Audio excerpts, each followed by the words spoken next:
Going on now? We live.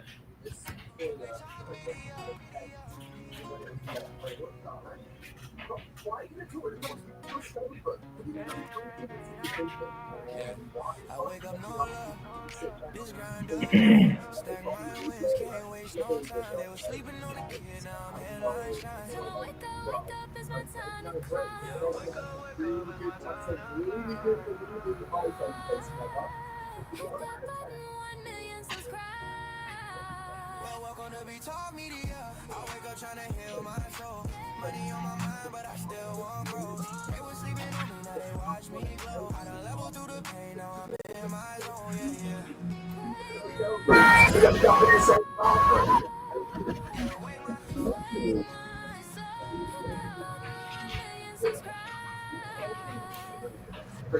Welcome everybody to B Talk Media. We just here chilling, relaxing, talking about football, talking about news, talking about everyday update. I am MB with my co-host Ethy and my other co-host Lady Coco. With that being said, let's just get right into it. What's going on for today, folks? What is going on out there in the Welcome. YouTube world? Well, thank you, MB, for bringing us to the stage. I mean, Lady Coco, what you doing this evening? I'm doing good. Thank you for asking. Yes, ma'am. Yes, ma'am. You know, it's always good to be able to see how everybody doing, especially seeing that we in two, three different places, all over the world right now. That's a good thing because, we get to see different perspectives of how we doing what. And with that being, seeing Shedeur is out here where I'm at, a little closer to what's going on. I let me actually I would like to say, how do y'all feel about Shedeur right now? Before I can give you the up close and personal of what's really going on in the city.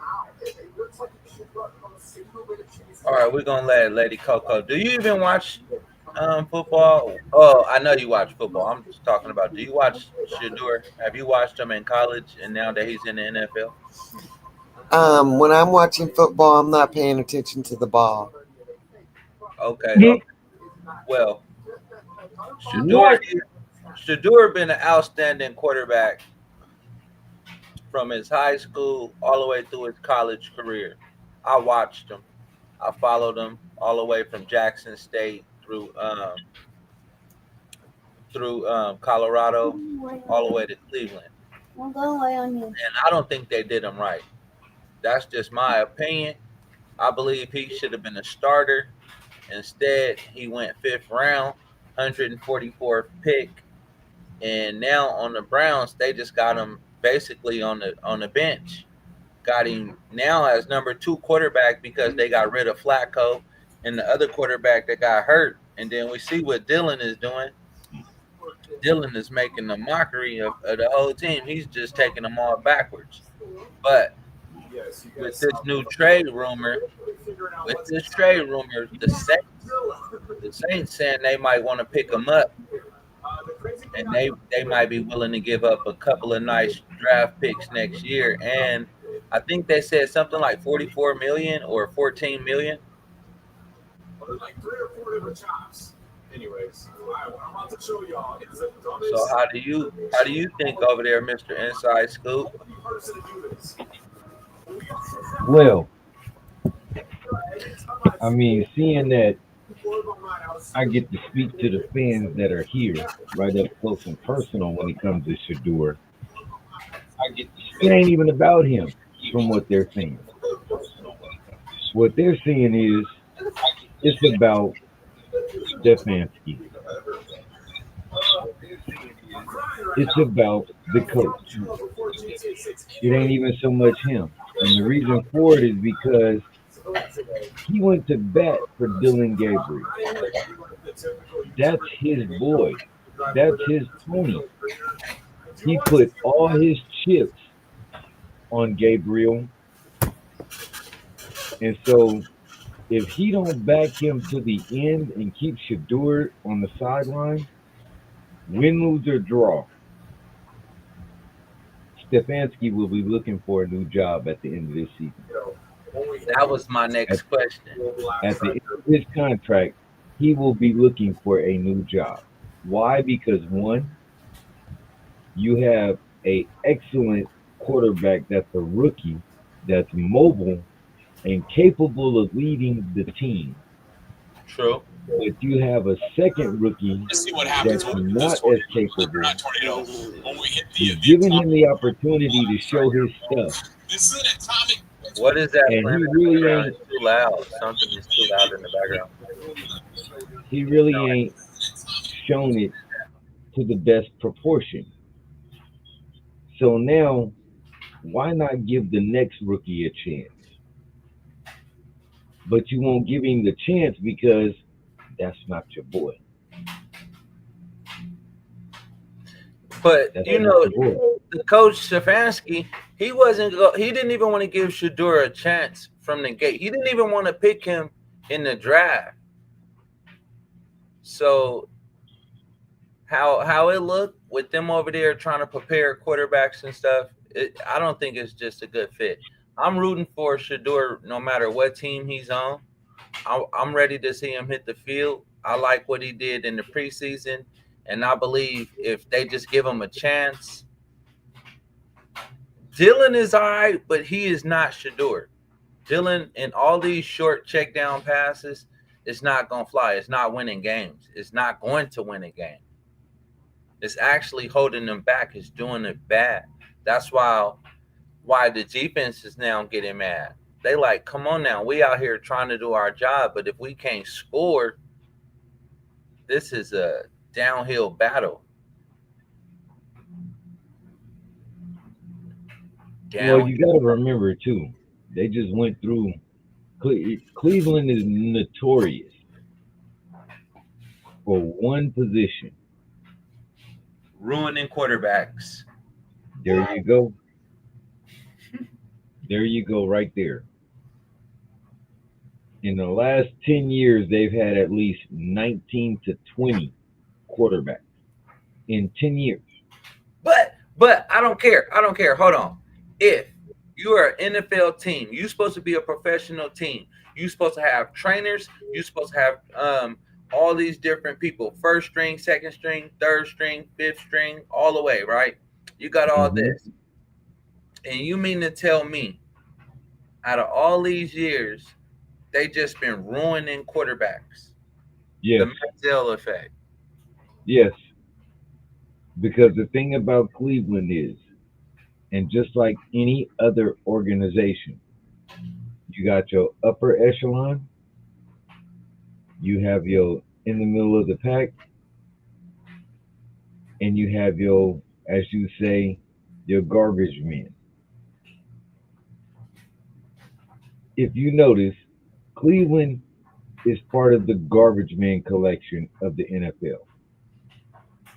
They'll get a good gem every so often. Myles Garrett is great out here.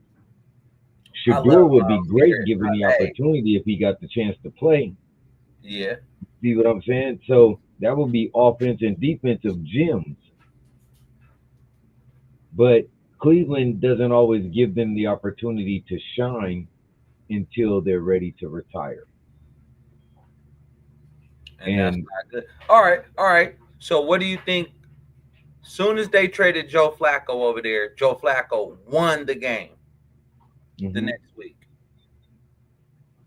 Joe Flacco is a veteran quarterback. He's very capable. All he needs is an offensive line to give him time.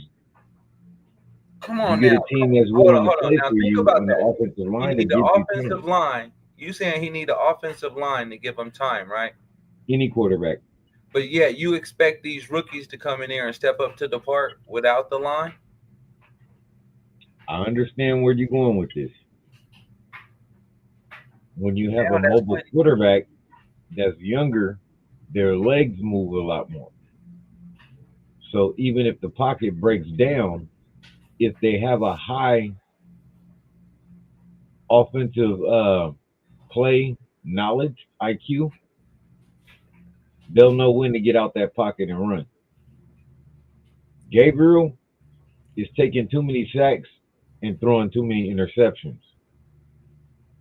I think if anything, Shedeur would throw that ball away or run it up out the pocket.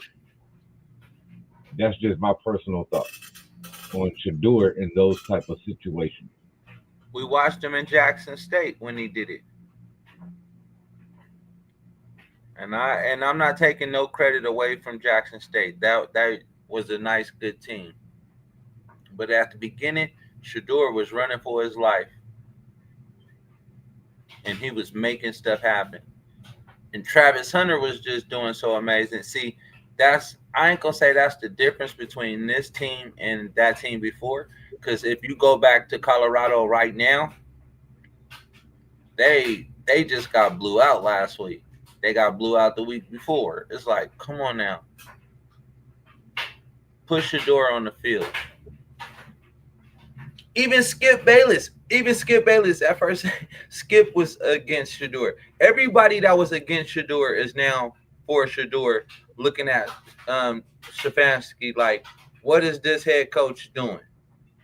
That's because when you've had losing season after losing season, and you have the opportunity to turn a losing season into a winning season, an over 500 season, why not use as many of your weapons as you can to be successful? At the beginning of the season, I said this would be the formula, quarterback wise, for the Browns to even have a over 500 season. I said allow Joe Flacco to play the first 3 to 4 games of the season to get the team warmed up. Then put Gabriel in for the next 4 to 5 games. That gets them beyond the halfway point. And then let Shedeur loose. But they have to win. If they don't win, what's the point? What they gonna do? Put in Shedeur after the whole season is lost? After they have no hope? Not quite.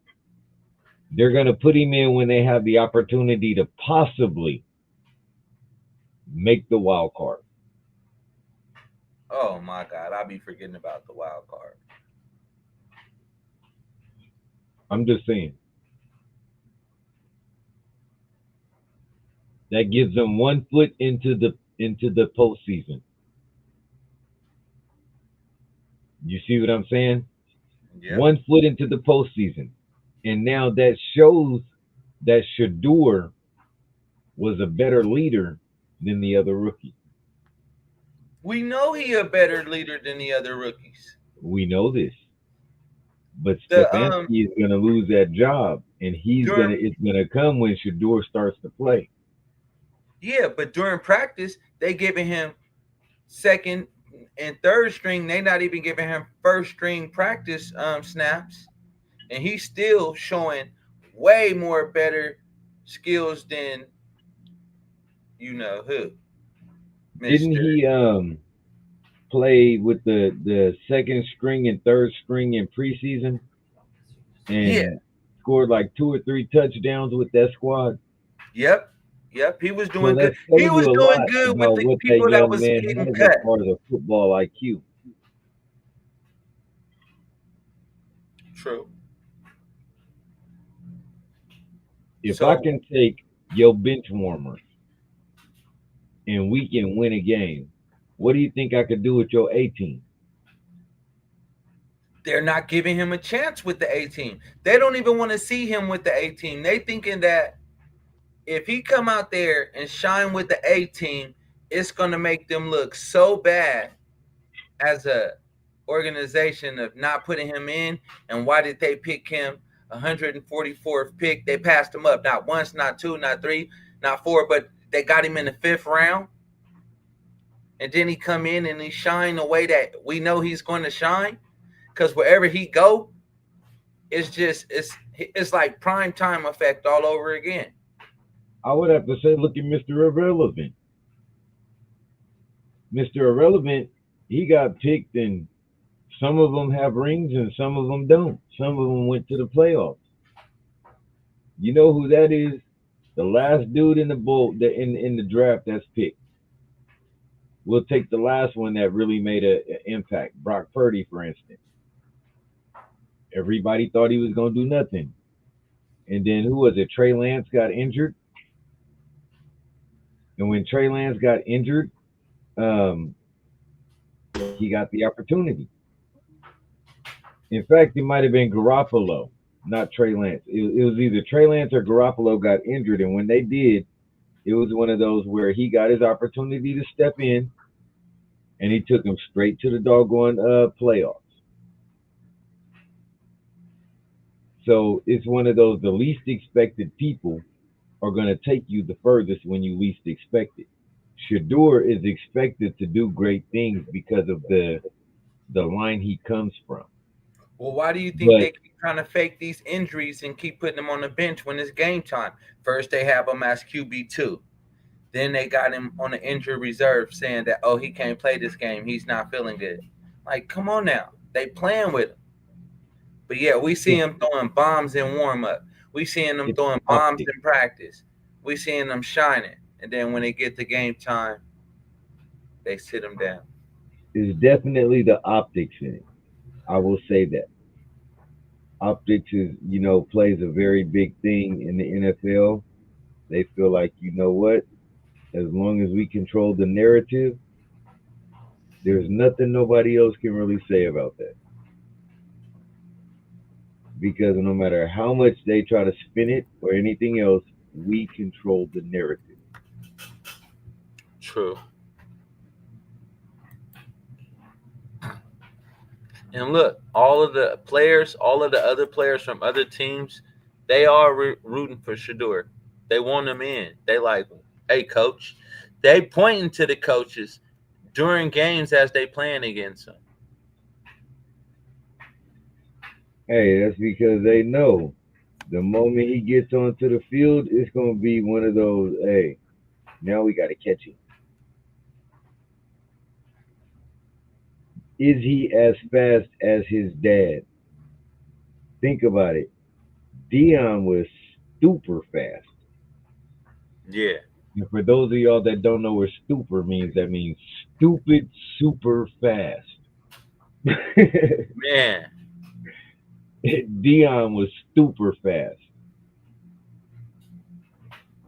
To the point where Michael Irvin was like, he was upset to play against him. And Michael Irvin is one of the greatest wide receivers that will give you the business. And he did not like playing against Dion. Not the man. Not Prime. I don't know too many people that did like to run against Prime. Prime is one of the only people in sports history that played two sports on the same day. Man. And was able to play both sides of the ball. Yeah, that's both sides of the ball. He was doing the most. Yeah, Prime was outrageous. That's just being real. Prime was real outrageous. Good. Man, I think the only one before him was who? Bo Jackson? Bo knows both. When you start thinking about some of these players that did certain things, you be like, man, some of these players these days can't even take some of the tackles and the hits that they was given back in the days, let alone play two sports. And it's very rare that we get one. Exactly. It seemed like, what, every 10, 15 years? Yeah. Because Bo was in the 90s, That's Dion was in like. the 2000s, early 2000s, mid 2000s. And now we got Bo Travis Hunter, but he don't. Yeah, Travis Hunter don't play two sports. He just plays both sides of the ball, so he You only heard me, got one Mr. third of the Travis Hunter. or 2/3 of the equation. Exactly. Bo And he only didn't had even two play thirds of this the. week. I was gonna say Bo only had 2/3 of the equation too, because he didn't play both sides of the ball on football. He just played baseball and running back. But that running back Yeah. is enough though, when you think about it. Man, that's a lot on your body. Yeah, I think that's one of the hardest positions besides a lineman. Linemen, and I want to say linebackers, defensive ends. They have the most contact and the hardest Yeah. collisions. Yeah, that's a lot of wear and tear on the body. Yeah. Running backs and linebackers, defensive ends, I think those positions right there are the hardest because of all the contact. I don't think running backs get enough credit and pay because a lot So, of them are workhorses. out of all of the quarterbacks that was picked in the draft, this has just been one crazy story how they've been treating Shedeur. Because he went from being ranked number one. I ain't gonna say number one because we know the other guy, he was number one. But a lot of people thought Shedeur was gonna go in the first round. And now At least, to even go in the fifth round, go to the Browns, and then with all these rumors of being traded, it's like, man, why these teams didn't pick him in the draft when they had the chance? They all betted on a different quarterback, and now here it is, a couple of games in the season, and now they desperate. Everybody's desperate, but yet the Browns got him and just got him right on the bench. And they looking desperate. Like, come on now.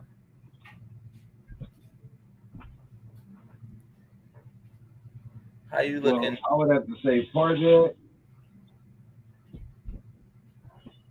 of that, as we say, is front office and coaching.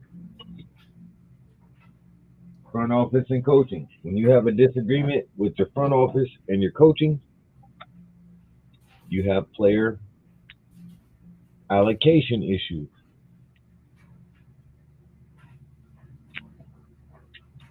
You see what I'm saying? At that point, you have player allocation issues. Who's going to play when and where? Yeah, you can't have a franchise quarterback on the bench.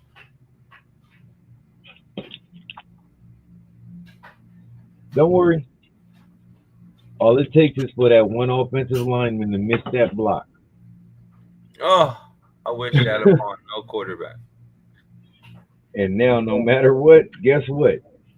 Shadeur's coming in the game. As soon as that block is missed, mark my words, as soon as that block is missed from the blind side, I'm even predicting where it's coming from. It's going to come from the blind side. And Oh, as soon as it does, Dylan Gabriel will be down and Shedeur Sanders will be in the game. I'm not saying this because I want it to occur. I'm saying this because I've watched it happen time and time again in the NFL. And then with the NBA scandal of the point shaving, I ain't even gonna say point shaving, the gambling ring, it just confirms once again how it can easily be adjusted and slip away so quickly. yeah. It's Because over. somebody's gonna bet heavy on Dylan that day. Yeah. On top bet, touchdowns, whatever it might be. And it's gonna be bad. I'm sorry to say, Somebody's gonna be playing taps on that day to their pocketbooks. You It said won't be me. you can see it now. I see it now. Somebody's gonna be hot. I'm talking fish grease in the summer down south at a fish fry with boiling water on top hot. Oh, They might have bet the family farm on Dylan that day. you talking about Charleston White hot. Get me. I'm telling you, MB, when they figure out that they look at their ticket and they might even be waiting for him to just get like one touchdown or he might have like a passing yardage, prop bet, and they're waiting on that one prop bet to just hit. And I'm telling you, at that very moment, gotcha. He You said, thought wait. you was about to win. So what do y'all think out there? If y'all in the chat and y'all watching, do y'all think Shedeur should be traded? Or do y'all think the Browns should give him a try? My opinion is just my opinion, but it's millions of people out there that watch sports. It's millions of people that watch Shedeur, that follow Shedeur. Millions of people watch the NFL and also watch Cleveland Browns. A lot of people want to know, is he going to get a chance on the field or is he going to get traded? A lot of teams has been looking at him so far. I know the Saints is one that got their eye on him, and I think they've been making offers on the table, such as early draft picks and maybe possibly other players. Because a lot of people now need quarterbacks. They see what's going on throughout the season. They see quarterbacks is falling off. And a lot of teams have struggled. Raiders. But it's all good. We just want to know, is Shedeur going to get on the field? What do you think, Ethy, co-host, before we get up out of here? And what do y'all think out there in the chat? Well, I would have to say, me personally, I think that they will, they'll get it right. I mean, eventually they'll get it right because just like any other organization and stuff, they got things they got to work out.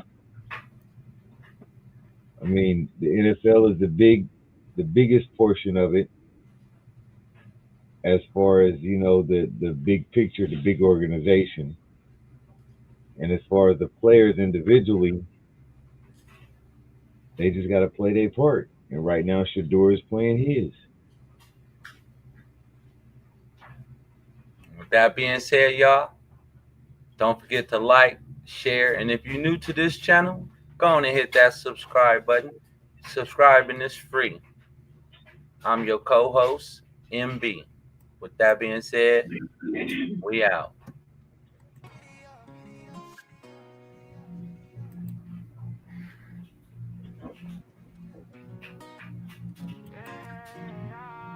Yeah, I wake up no love. This grind divine. Stack my wins, can't waste no time. They was sleeping on a kid, now I'm headline shine. Tell 'em wake up, it's my time to climb. Yeah, wake up, it's my time to climb. Hit that button, 1 million subscribe. Well, welcome to Be Talk Media. I wake up trying to heal my soul. Money on my mind, but I still